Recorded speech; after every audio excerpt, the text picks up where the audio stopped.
জীবনে first time পাহাড়িদের আলু খেয়েছি। হ্যালো এভরিওয়ান, আসসালামু আলাইকুম। কেমন আছেন আপনারা? আশা করি সবাই অনেক ভালো আছেন। আলহামদুলিল্লাহ, আপনাদের দোয়ায় আমি অনেক ভালো আছি।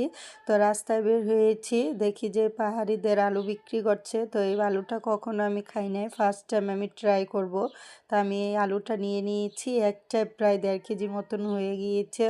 তো বাসায় নিয়ে আসলাম, বাসায় নিয়ে এসে পাহাড়িদের মতন সিদ্ধ করলাম। সিদ্ধ করে তারপরে দেখলাম যে আলুটার ভিতরে কেমন মিষ্টি আলুর মতন অনেকটাই, কিন্তু মিষ্টি না আলুটা। তো এই আলুটাকে আমি এখন ধুয়ে সুন্দর করে প্রসেসিং করে সিদ্ধ করব হালকা লবণ দিয়ে। সিদ্ধ করে দেখব যে সিদ্ধ করার পরে দেখছি যে আলুটা একটু একটু হলুদ হলুদ ভাব চলে আসছে।